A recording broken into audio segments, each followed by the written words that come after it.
you got to learn fast because it's go, go, go, go, That's go, it. go. And the old axiom, drinking from a fire hose, man, because it's going to Yep. come at you, Yep. and it's going to come at you fast. What is going on, L&M family? Back again with another super awesome human being. He is a nomadic estimator, helps contractors go after more pursuits, and not only helps them go get more work, helps them refine and optimize their estimating processes. Y'all already know it's kind of crazy. Like, man, I get to talk to so many smart people. And it's not because I'm smart, it's just because I have a podcast. So I'm leveraging that thing for as much as I can. He has been living life on the run. He is the co-founder of Archer Estimation and Consulting. His name is Mr. Jake Jones. He's been at it for a while. We will find out what part of the world he is in today because he gets around quite a bit. But before that, if this is your first time here, this is the Learnings and Missteps podcast where you get to see real, super awesome human beings just like you sharing their gifts and talents to leave this world better than they found it. I'm Jesse, your selfish servant, and we're about to get to know Mr. Jake. Jake, how are you, my Oh friend? man, I am fantastic, Jesse. Thank you so much for having me on today. Yeah, man, I'm excited. I was looking at my schedule. I was like, oh, I get to hang out with Jake. This is going to be Right? good. And it's Yeah. So, where are you in the world like today, so. my Right friend? now, we are in Santiago, Chile, and so we started Mm, a digital nomad kind of trek with our business, and so we are working yeah. our way through South America right now. We've been to Buenos Aires, Argentina, been to Montevideo, Uruguay. Now here we are in Santiago de Chile. Next week, we pack everything up and we're headed off to Peru for about 8 weeks. Dang. So already next week you're heading on to Yep. the Yeah, next we spend stop. about 60 days in each place. Oh, okay. So I got like a real softball question for All you. right. You Lay it ready? on me.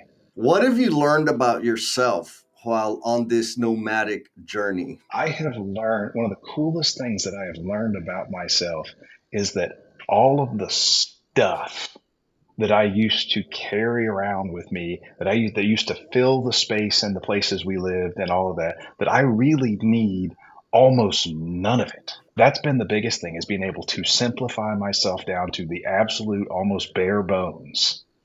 And when we're still carrying too much. I mean, right now we've got two 30-inch rolling duffels, two international sized rollerboard suitcases, and two the day packs.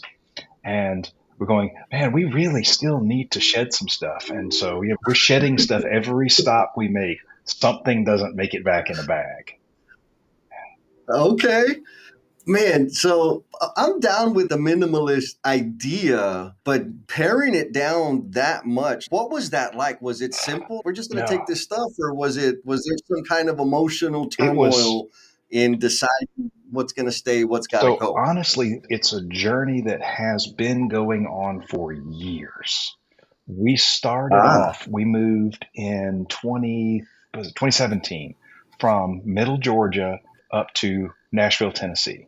And when we moved, it was me, Heather, and her mom.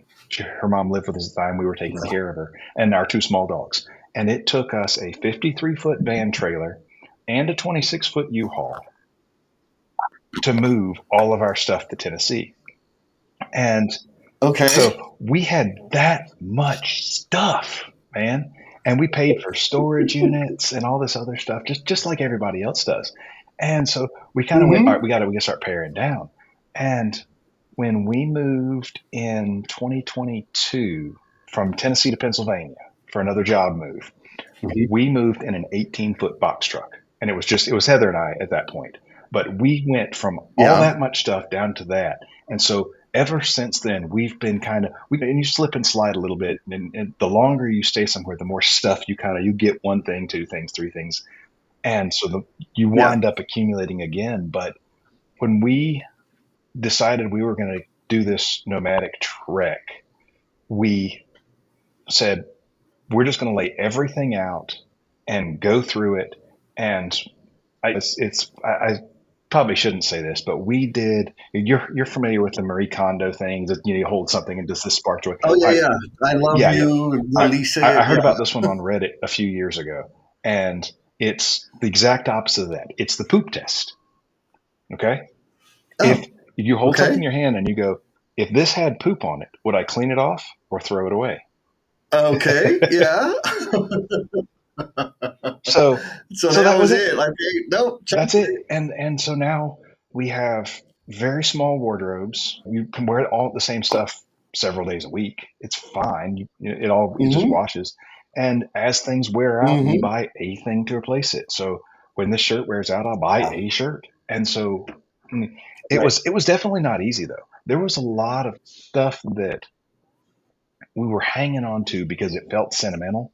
And Yeah. this was owned by my grandfather. This was owned by her grandfather, and on and on. And then we realized one day we were sitting there going, the thing isn't the memory.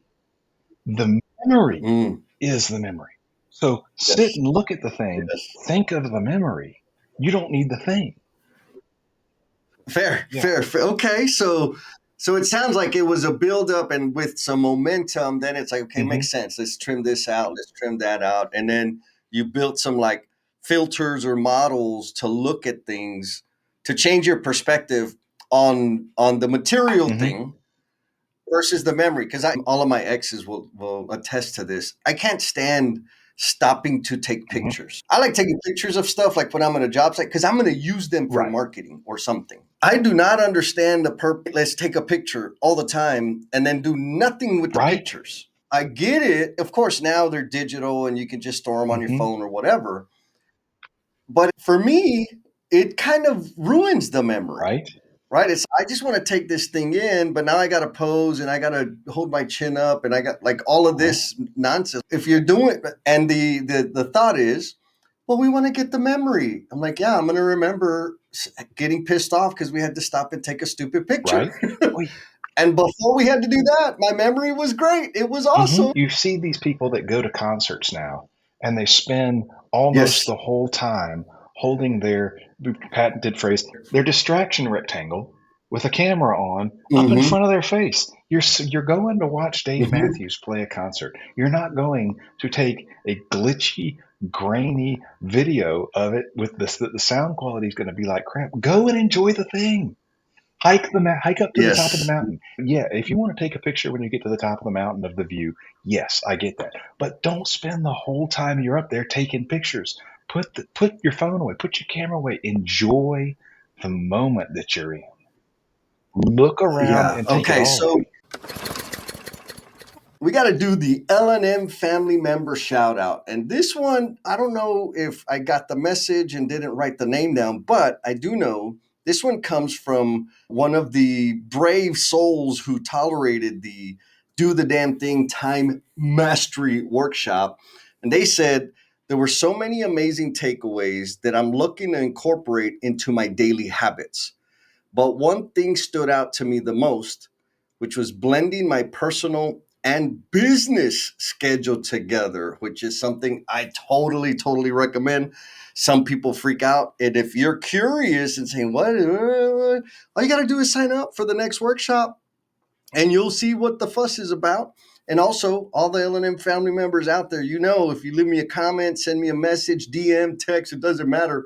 I love getting them, and it gives me a good excuse to shout you out in the future. So, paring down, do you feel like that's helped you? The less stuff you have, the more present you can be in appreciating the moment? A little bit, yeah. You could also say too, like, go through and digitally detox your phone. Go through and all of the apps and stuff that you have that you're not really using, ditch them. They're there to suck your Yeah, time away too. And so, right, not right. having stuff, not having, granted, I do miss spending some time playing video games, but I don't have that to suck me in Right. anymore. Yeah. And there's a lot of technology now that's gotten small enough that it does travel with you. And with the glory of the cloud, there's that too. We still have all of our movies. They live on a Plex server in Tennessee that I can access remotely from wherever in the world we are. So if I want to watch a movie, I can. I don't Nice. have to, and we Yeah. digitized all our You don't have to DVDs have before we it. got rid of them. Yeah, the binder with all Uh-huh. the. That's awesome. Okay, so did you and Miss Heather back? Let's see. We'll say middle school. Did you say, okay, look, I'm gonna be an estimator because I can do that work digitally, which means I can do it from anywhere in the Mhm. world because eventually I want to be a nomadic entrepreneur. Was that always the Not at plan? all. Not at all the plan. No. I wanted to, honestly, I really wanted to join the military from a very Ah, young age. About the time I was turning 18 was the time after Desert Storm when the military was really trying to draw it down. Rifts were a mhm, big thing. Lots of people were being let go. They were really being picky about who they could take. And I had mm. a medical history that precluded me. I did ROTC in high school. I applied to Virginia Military Oh, Institute. wow. Yeah, I did ROTC all 4 years in high school, applied to VMI, got Okay. accepted, got a 4 year Army scholarship. But when I went to take the physical for Nice. that, they said, "Oh, wait, you have this thing. I'm sorry, we're not taking people with this thing right now." And I was like, "Well, but this is what I What? really want to do." And they were like, "Well, yeah, sorry, you can still go to VMI Too bad. and Oh, maybe try and get in on a waiver." Well, I couldn't afford it. VMI yeah. was outrageously expensive, and so I wound up, and it was fortuitous as hell because if I'd gone Oh, that route, I okay. never would have met Heather. And so I Ah, picked the only school that I had applied to, and the only reason I applied to this school was, I'm sad to say now, was because they were giving away cool T-shirts. But it hey, was the only you know. non-military school that I'd applied to. So I went to Georgia Southern, and I had a backup plan. I was going to get a criminal justice degree and a psychology minor, and Ah, I was going to go work for federal law enforcement. Well, I got into my first couple of classes, and man, I was so bored. It was misery. I hated it. I just, really? and my grades the first semester were terrible because of it. I couldn't even, I did, So was it the course material? Was it the yes, it was teachers? a little bit of both. It just wasn't interesting. I was not interested at all. And so Okay. the very next semester, I was on academic probation. I was about to get kicked out of Georgia Southern. And yeah, and so I had to do something. And my roommate, bless his heart, says, "Hey, here's my books and notes and exams and everything for the intro to geology course. That's part of the core curriculum. You just take that, and it should be a easy. You won't have to focus as much time on it." And I said, "Okay, Mhm, I can do mhm. that." I never touched any of his Hmm. coursework. Day one, I went, "Man, I am home. I love this stuff. Earth science is where I want to be." Oh, And so okay. right then I thought, well, I don't want to move too fast, but this is what I want to do. Took a couple other classes throughout my core curriculum, went back, had to take an environmental science, took environmental geology. Halfway through that course, I was ready. I changed my major. I got a Bachelor of Science Done. degree and loved it. But I got a Bachelor of Science degree in geology, and I was going to Ah, be a hard rock quarry geologist. That was what I really wanted to do. And okay. the universe, like, once again, had other plans. Okay. So hard rock quarry, is that like Yep. granite? Is it Yeah. a Think what think like is Stone Mountain granite, Piedmont, limestone? granite rock in Okay. the southeastern United States, North Georgia, Mm-hmm. granites, diabases, diorites, that kind of stuff. Got it, So got it, got it. Okay, and so okay. the universe had other plans yet again. I love And that. there's this new website that had just come out, and some people may not even remember it now, but it was called monster.com. Okay. You remember Monster? I do remember. I All remember right. monster.com. Monster had been Yeah. all over the campus radio for weeks. And one of the things that I did during, I tutored intro level geology courses as a way to make some money as I got higher up in my thing. So Sure. one night I was sitting there during my tutoring hours. No one had showed up. So I had a whole room to myself, and there was a computer listening to campus radio. The Monster commercial comes on again a month or two away from graduation. So I say, well, why not? I'll throw my resume on Monster. We'll Yeah. see what happens. Lo and behold, Tuesday morning, I get a phone call from a company that, and it was weird because the guy was like, "Hey, here's our website. This is what we do. If you're interested, call me back." And that was basically it. That was a phone call, not like a message. That was his phone call to me.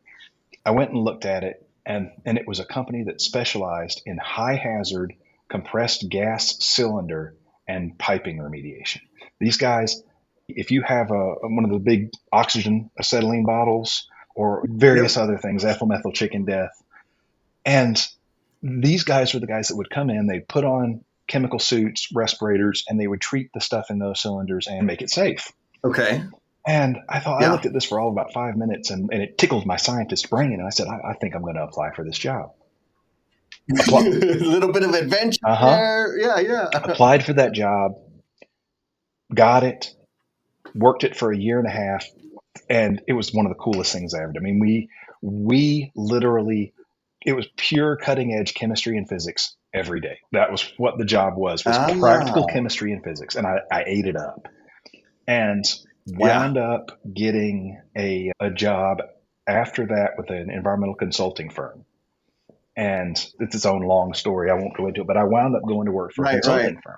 And so that was when I learned about billable hours and lived and died by them. Ah, And I had a yeah. mentor who was a chemical engineer, brilliant guy, still my mentor today.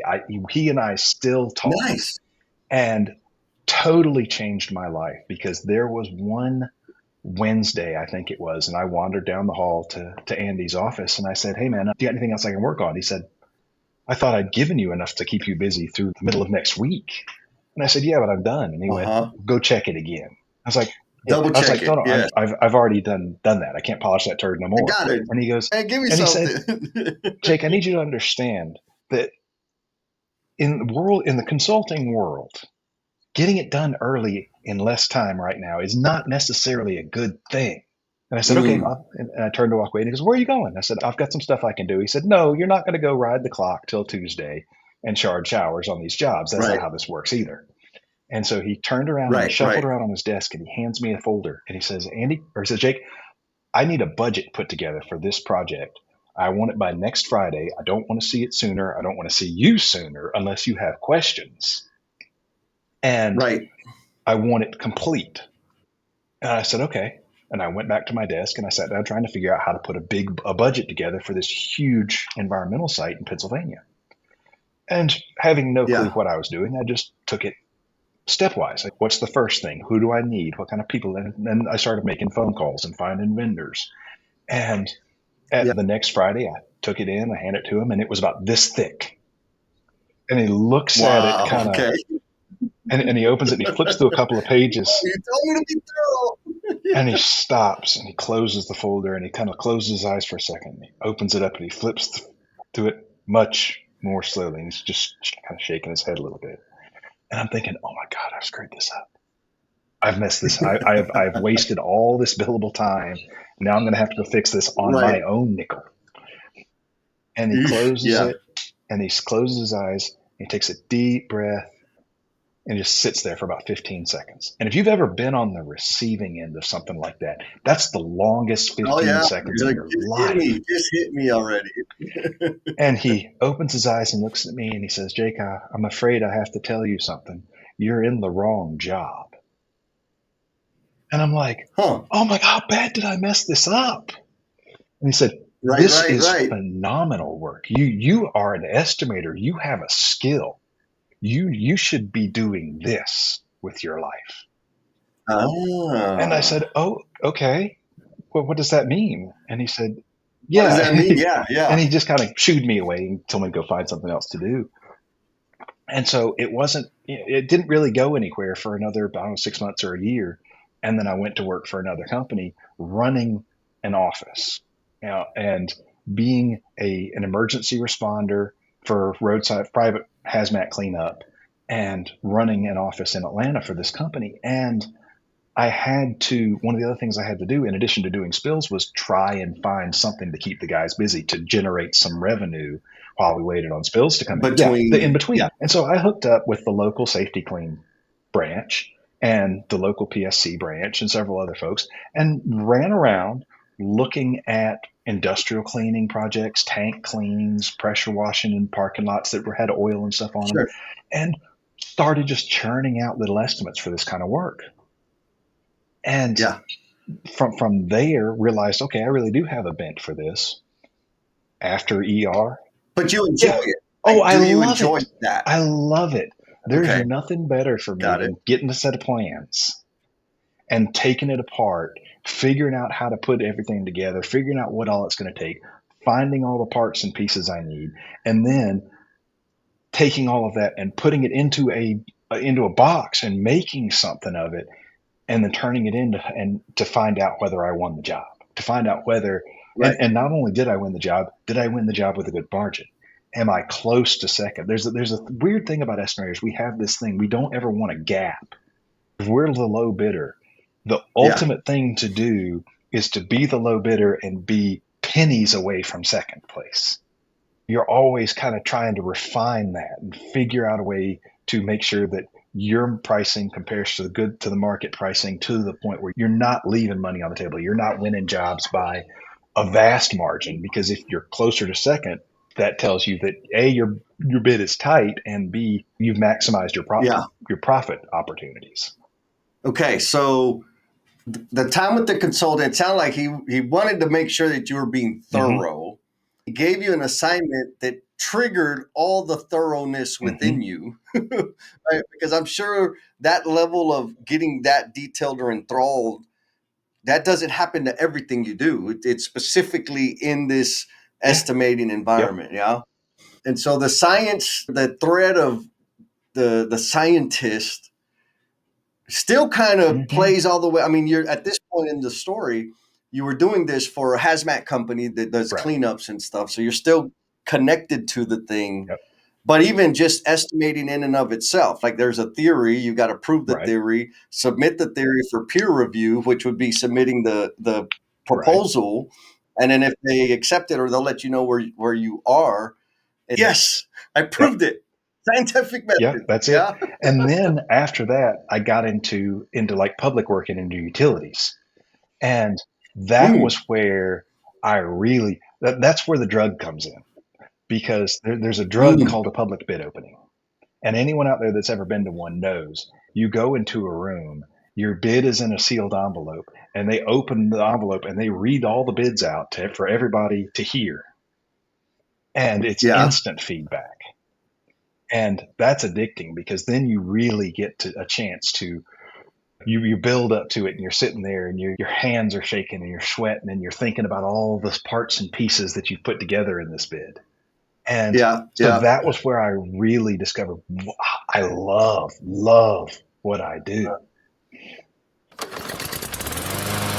I'm sure that leaving this world better than you found it doesn't happen by accident. And I want to help you spend more time making this world better for yourself and the people you care about. So I want to invite you to the next Do the Damn Thing Time Mastery Workshop, because we're going to be having some fun. We're going to be taking all those goals, those ideas, those projects, those dreams, the things that you keep putting off because of the commitment you make to work, and the commitment you make to family, and the commitment you make to everybody else except for yourself. When you get those out of your head and finally come up with a plan, make the space, find the time for you to make those things real, for you to actually get the ball moving on the things that are going to give more flavor and meaning to your own personal life. Check the show notes for the link. I hope to see you there.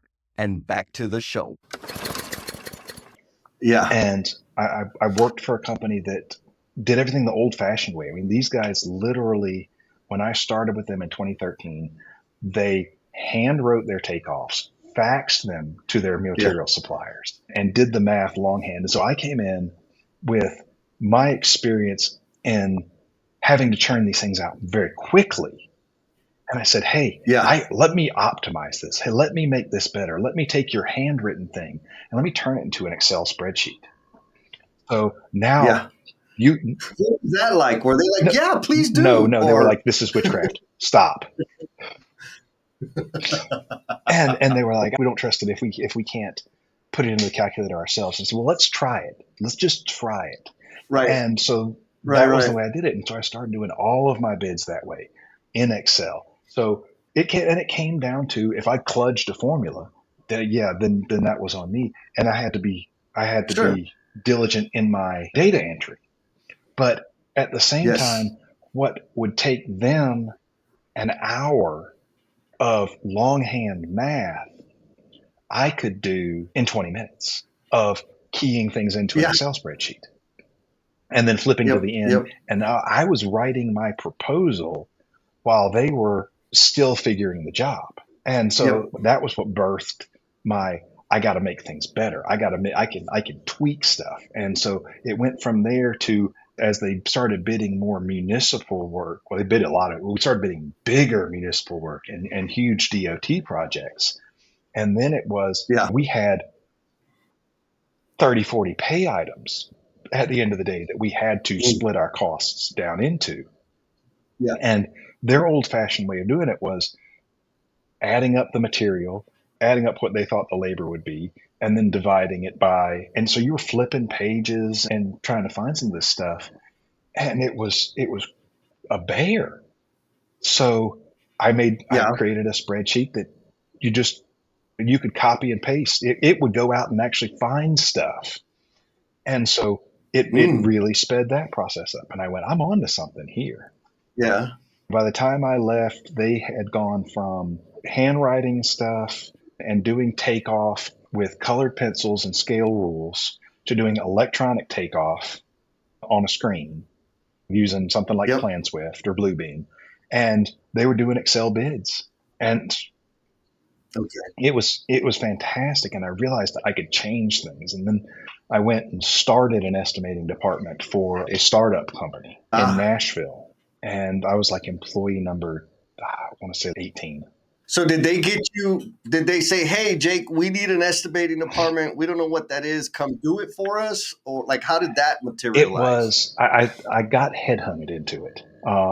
There was a recruiter that Okay. called and they were looking, like, we had decided it was time for us to move out of the middle Georgia area, that I could stay there.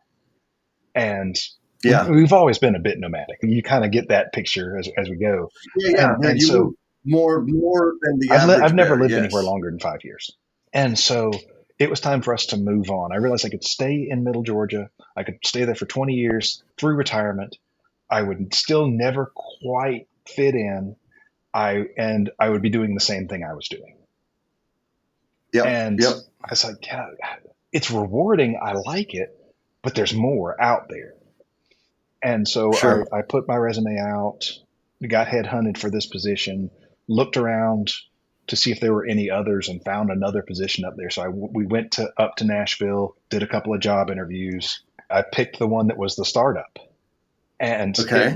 they'd gotten to the point where the president and owner couldn't handle all of it himself. He knew he needed an estimator. You needed And help. Yep. so he Yep. wanted someone that knew what was going on and knew how to set things up. And I kind of knew how to set things up. I'd seen how things could be done. I'd never set Right. anything up on my own.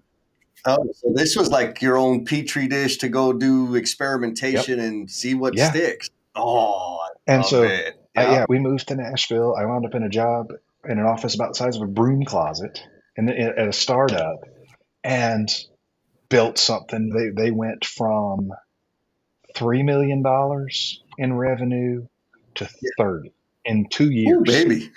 In 2 years. That's painful. That must have been just get it, baby. Get it. Let's Yep. go. And for the first year and a half, almost 2 years of that, I was the estimator. And Wow. it Yeah. was, I mean, you talk about wild and woolly, man, there were times when my days started at 4 a.m. and went till 6 or 7 o'clock at night, 5 days a week. And then I'd usually put 6 or 7 hours in on Saturday. It was, Yeah. but it was I still felt rewarded. I was killing myself, but I still felt rewarded in what I was doing. Sure. And so with any company that grows that fast, you wind up seeing, there are problems that come up with it. And Yeah. we went from Excel spreadsheets to massive multi-page, multi-tab tiered spreadsheets to estimating software, to heavy bid. And Right. I had help. They'd hired a couple other estimators. I was still just kind of, at that point, I was burned out and I just wanted out. And so it was time to go. And so off I went to another company in Middle Tennessee.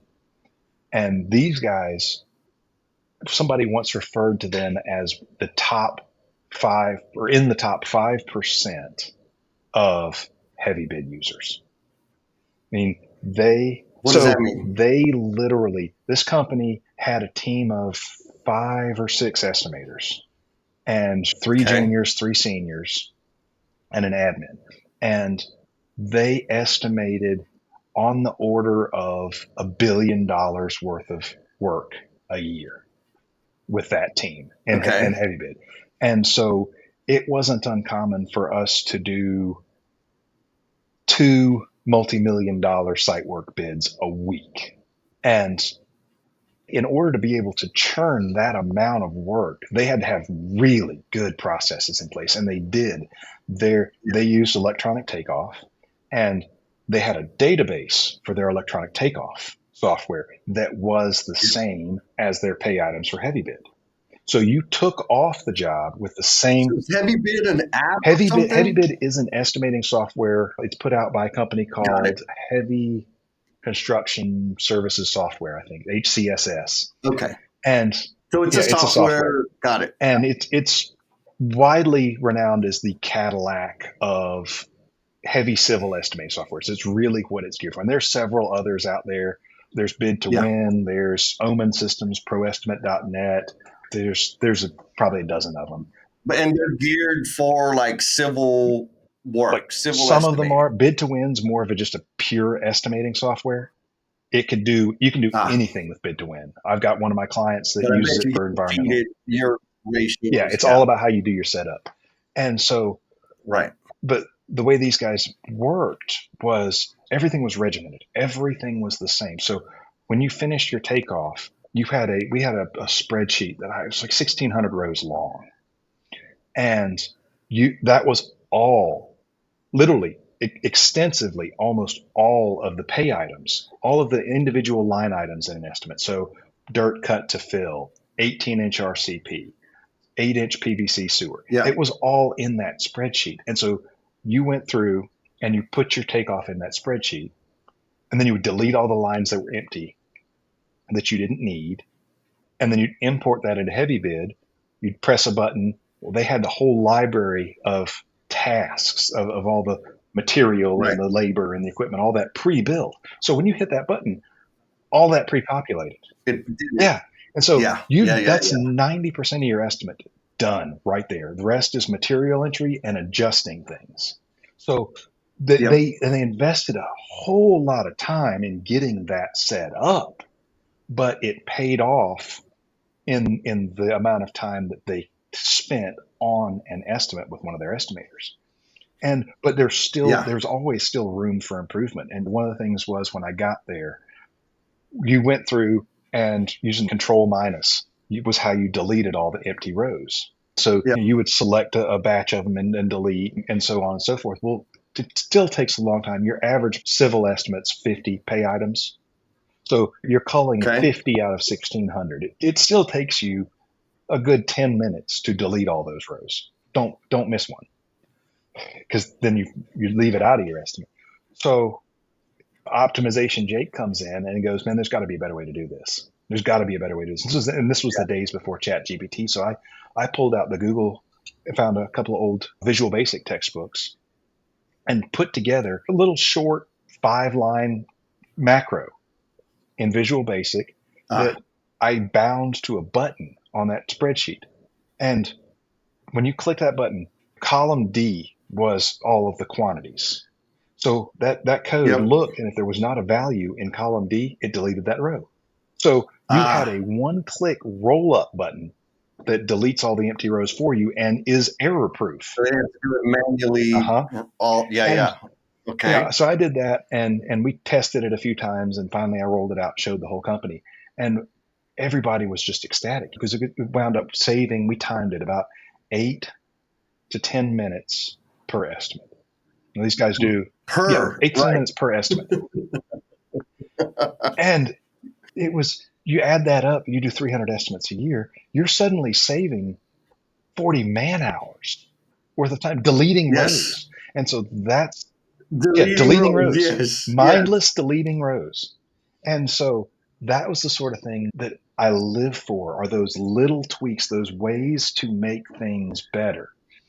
And Yeah. I did a couple of other things while I was there, and wrote a couple of other scripts, came up with a couple of other spreadsheets that, Yeah. And so how long were you there before you're like, okay, time for the next move? so I started there right before the pandemic lockdown. And the pandemic, Okay. yet another one of those universe had other plans moments, because had always had this belief that I had to be in an office. I had to be regionally located where I was working, because I Hmm. needed to be able to get my hands on stuff. I needed to be able to talk to stuff. Well, the pandemic, I started on a Wednesday. Friday morning, management calls us all into one little room in the middle of the pandemic and says, "Hey, it's 11 o'clock on Friday. When we leave here, go to your office, get all your stuff, take your monitors down, take your computer, take your keyboard, go home, spend the rest of the afternoon, set yourself up an office at your house, a place to work. Don't like set up on the kitchen table. Find Right. yourself somewhere, move furniture, whatever you got to do, so you've got a workspace, and Yeah. plan to be there for 6 weeks, maybe longer." That was my introduction to this company. I learned how to do all the stuff that they did, and I wasn't even there. We met through Teams and phone calls. I did pre-cons, job kickoff meetings via Zoom, and it was okay. All right, I can do this from wherever. And I said, "Guys, I don't really want to come back to the office. There's no reason. I'm more productive at home. I don't lose." Travel time, you get your travel time Yeah, back. Yep. exactly. Yep. I work my travel time, guys. Like, instead of leaving my house at Right. 7 o'clock and sitting in traffic for 45 minutes, I'm in front of my computer at 7 and I'm working till 5:30. You're getting more out of me. Yes. And I'm not Yes. sitting there doom scrolling on my phone. When I need a break, I go empty the dishwasher. I go cook lunch. I go do Right. something. I empty the clothes dryer. Something. I do something that Right. gives me a feeling of accomplishment in my personal life. And it means that I'm saving Right. some time on the stuff I have to do in my not work Right. hours. And this is fantastic for me, for my personality, which is Right. somewhat introverted anyway. And they went, "No, you need to come back to the office. We don't trust that you're working." I Oh said, "Well, you yeah. don't trust that I'm working. How do you not trust that I'm working? I've yet to miss a deadline. Most of the time I'm Right. early. I haven't had any big misses on projects. I'm working remotely with everybody in the team. I've done all this remote. Why do I need to come back to the office?" "Well, we need to be able to watch you work." So, Oh yeah, yeah. Yeah. Yeah. That's a common thing with a lot of yep, people. They gotta see. Okay, I could be present and not do a damn because I'm present. You feel hmm better. I think on two ends, right? Like when the whole thing happened, I was conflicted because all of my brethren, all the trade workers, they didn't have a right, choice, right? Like they had to keep going to, we were deemed finally hmm essential and they can't do their work right, remote. There were some jobs that you can't do them remotely, which I understand that. But there's a lot of, I remember thinking, man, if I had the skill set to do things remotely, because I didn't until the lockdown. But when I was a superintendent, there was absolutely at least a day, if not half, that I could like the task and duties that I had to do, I didn't have to do them on site. And it took me 10 times longer to do it at the office or right, on site than it would for me to do at home. And I think nowadays, barring the job like the jobs that require you to physically be present, hmm there is a lot of work that can be done anywhere, and trying to do it specifically in construction on the job site is just a bad right, idea. And I think leaders out there in construction, it's not that people need to show up to the job site. It's that managers, leaders need to learn how to lead and support remote yes, workers. I think a mix is absolutely the right answer. What that looks like for people is right. different. And some people really need to have Some people need there are personality types that need to go to an office, that need to interact, that Yes. need to, but at the same time, there are plenty of personalities that don't need that, that don't Oh want yeah. to be watched, that don't want all the distractions of the water cooler talk or people. That was one of my biggest time sucks was my Yes. coworkers. I like my coworkers. My coworkers were fantastic that I worked with over the years. But one of them would hit a point where they needed a break, so they would come talk to me. Well, And I'm distract not at a you. break point. Yeah. I'm up to my eyeballs in trying to get this estimate out by the end of the day. I now is not a good time. Yeah. I don't want to play. I'm working. Yeah. Go away. I'm with Yep. you, man. I feel that 100%. And so when those guys said, "Hey, Jake, we're putting our foot down. You can either come back to the office or you can go find another job." And I Yeah. said, "Okay, I'll see y'all in the office on Monday." And I hung up the phone and I pulled up Yep. LinkedIn and I pulled up Indeed and I started job hunting in a hurry. And the Yes. nice thing about being a skilled estimator is that there's always There's work opportunities. always.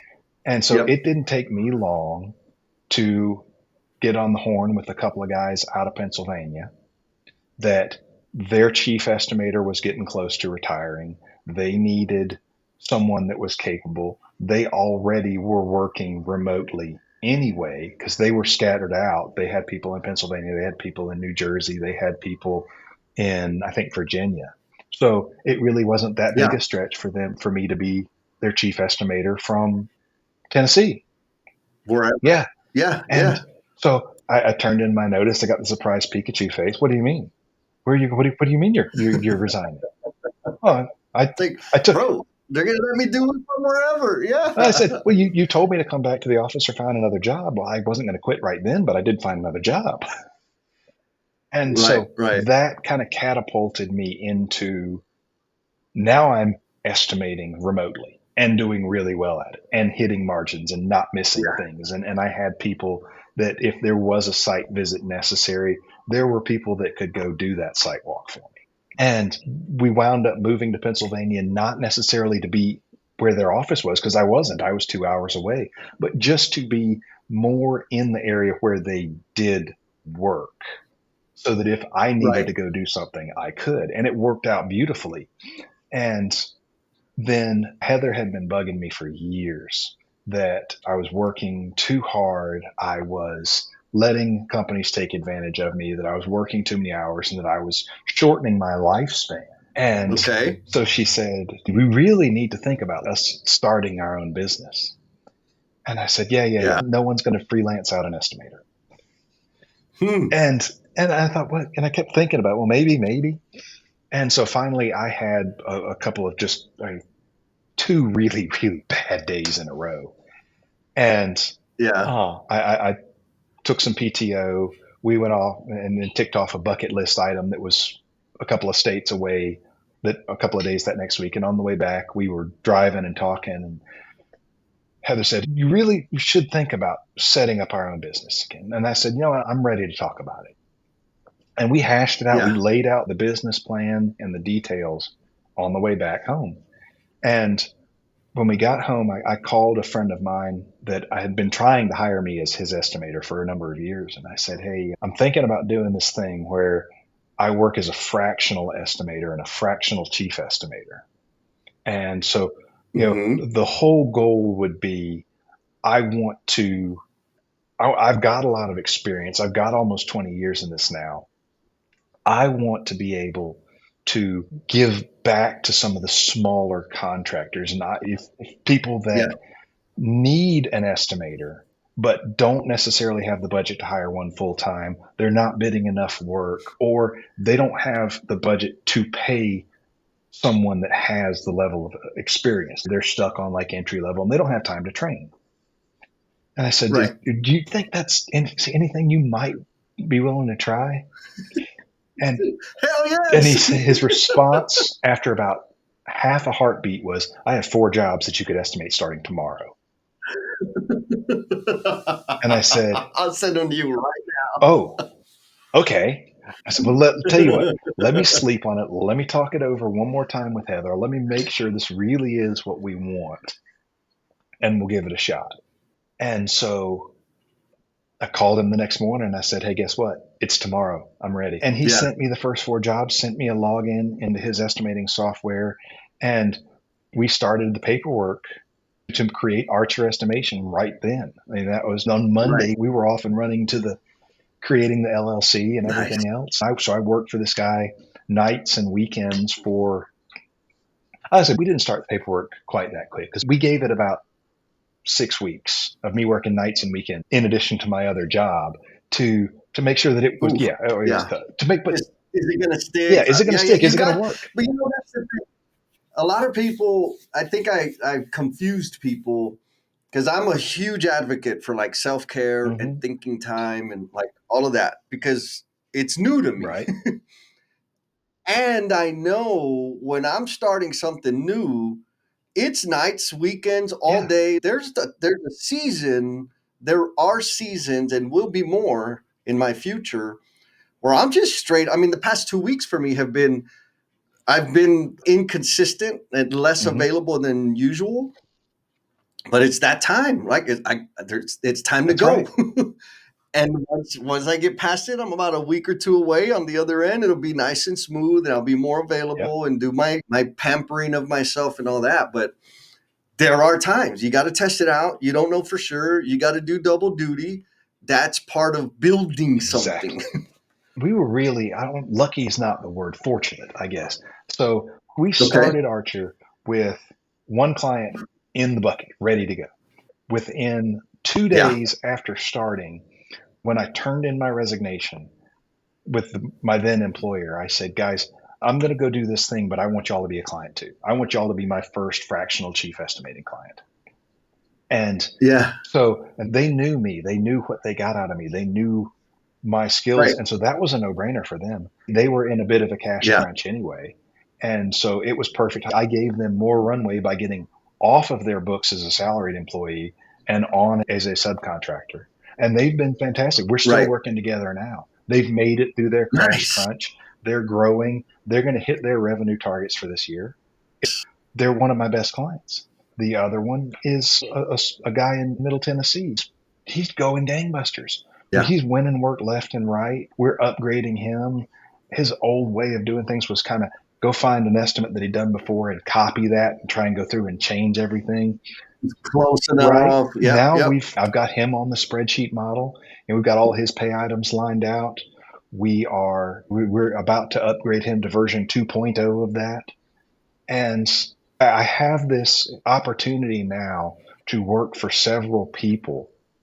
And Yeah. our goal is really to kind of like, we know we're probably not going to be there forever for all of our clients because the goal is to get their processes tuned up, get them straightened out, get them winning work, get them cash flowing, get them to hire an estimator, Then they move on. yeah, once they're ready to go, Yeah. then I can step back. Their estimator Yep. takes over. I'm still there. I still remember all the stuff that I did, how their system works. Yeah, as long as they kind of keep me in the loop, I'm there in case they get a busy period and they need to turn me back on.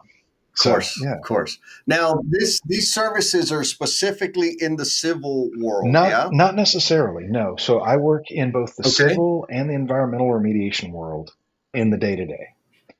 Okay. There, that said, estimating kind of boils down to 4 main things. And those 4 main things are, what do I have to buy? What materials do I need to accomplish the task? What people do I need to send and Yep. how long Labor. are they going to Yep. be there? What equipment do they need? And then the fourth is Yep. what subcontractors do I need to round out my bid package? And so Right. that can be done. I could do that for anybody. Anything.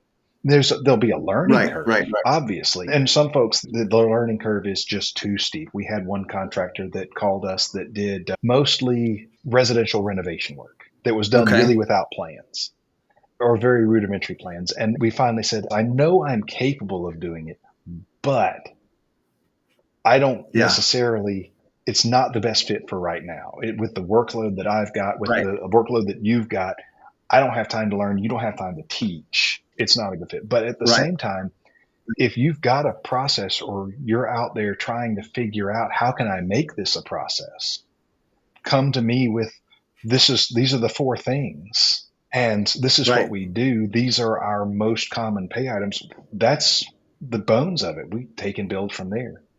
So you went from the pressures, long hours, high volume of workload of one company and said, you know what? I want to do it for multiple companies at the same Yep. time.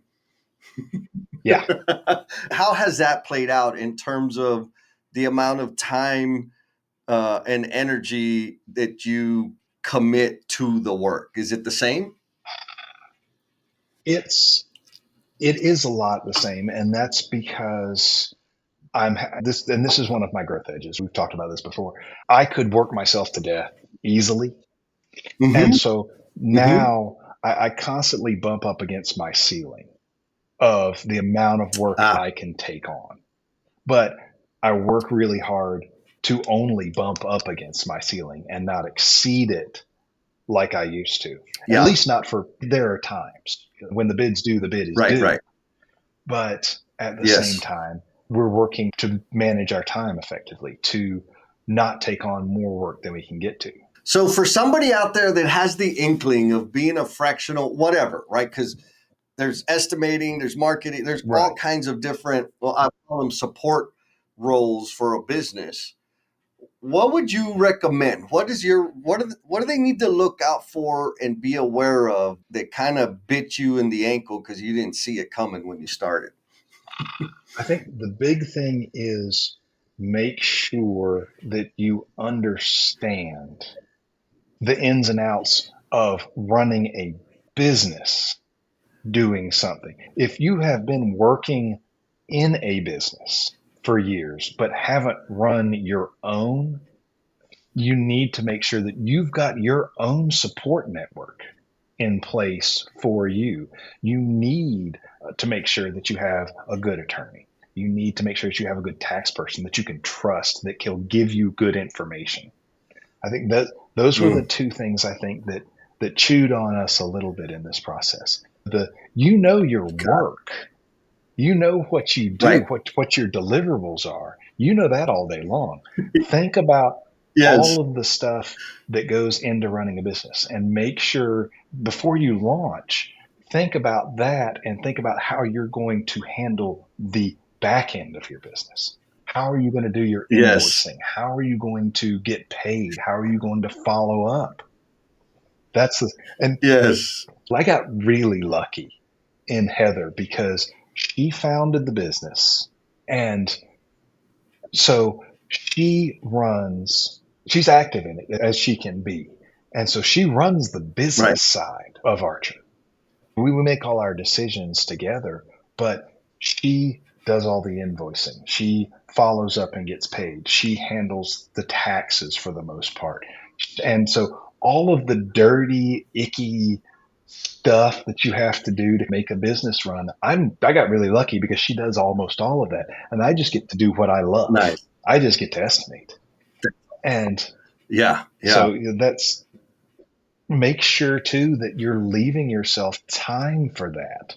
Don't book yourself up with 50 hours of billable work of client work and get Yeah. Because you still have 40% of multiply that hour booked time times yes, 1.4. That's how many hours you're going to be spending doing follow up, check right? in, like all the other All the stuff. It's a lot. yes. And it is a lot and it's a drain on you too because if you overbook yourself when you're getting started and or even once you're started, once you've been in business for a couple of years, even that tendency is to I can go a little better. Oh, I can raise my revenue a little bit more. But if you're not really paying attention to all the back end stuff, you'll wind up Yep. crashing. It'll get you 100%. Oh, yeah. Well, I mean, I started my business 3 years ago. It's amazing, right? Like the first time I had a gig offered to me, they said, hey, man, send me an invoice and we'll have a check for you the day of the thing. And I said, oh, shit, how do you do an invoice? So I went home and YouTubed it. Yep. Okay. And there's a multitude of things that I had no idea, no concept of what it was going to take to operate the Right. business. Like delivering the service, you said it very well. Delivering the service, that's the fun part. That's the easy thing. You got reps. You've been doing that for years. It's all the other little things. And also, I want to be clear. It's not impossible. You just best be ready to learn. Neo was learning on the Matrix when they plugged them in. Yeah. Right? You got to learn fast because it's go go go go That's go it. go. And the old axiom, drinking from a fire hose, man, because it's going to Yep. come at you, Yep. and it's going to come at you fast. Yes. Yes. And here's the thing, you don't want it to come at you slow because that means you don't That's have right. business. So I want to get business. Oh crap, I got to learn all these things all of a sudden because now I have Right. business. Ah! But it's amazing. It's exhilarating. I know for me, I was a gamer for a long time, and I swear it's like playing a video game. Mm-hmm. For you get different levels, you fight the boss, you get new skills, you get new power-ups, you're ready for the next Yep. level. Now it's a really expensive video game, but it's fun either way. Absolutely. Yeah. And you have your one thing, your one person that is fine for when you're a startup. Yep. But then all of a sudden you're going to, oh, we're going to start doing business in another state. Well, suddenly my one state accountant isn't in what we need anymore. Yep. Now we need someone that knows how to handle two states, multiple states, is licensed in different places. Oh, wait, can my lawyer defend me in Yeah. another state? So, and it's Right. Right. and it's unfortunate that you have to think about that sometimes too, because gone are the days of the spit on your hand handshake deals. I mean, they're still out there, Right. but they're very, very few and far between. And now there's contracts For sure. and everything else that fly back and forth. You need to make sure. And that's the other thing I would say Yeah. is, yeah, if you are contracting with somebody and you're not really doing your due diligence on reading and understanding that contract and the clauses that are in it, then you're setting yourself up for something's going to bite you. And I hear about so many times about small civil contractors that are so excited to get that one big job. It's the biggest job they ever got. They just sign the contract and go, and then come to realize that, oh wait, we're not going to get paid for 120 days. Yep. And it's in the contract language. Or I didn't really read the scope, but they slipped the asphalt paving in on me. Yeah, wow. Yep.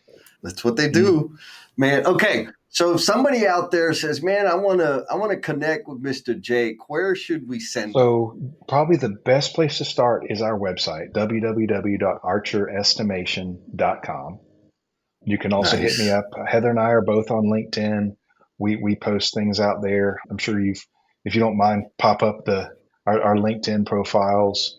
Then you can also send us an email. We've got an email address, info@archerestimation.com.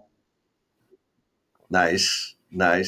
Yeah, we'll make sure we have all that in the show notes so people can access if they need some estimating help or if they want some like pointers on launching their own fractional thing. Or if they want some pointers on where to go, where to stay when they're traveling, gallivanting all over South America, which is awesome. Yeah, reach out to us, talk to us. We're glad to help. It also, one of the best places that we found when we were trying to figure out the nuts and bolts of starting our business was and they're all over the country, is a small business development center, an SBDC. And usually these are run through one of the state colleges near you. So I know I've got a friend that works for the SBDC for University of Georgia.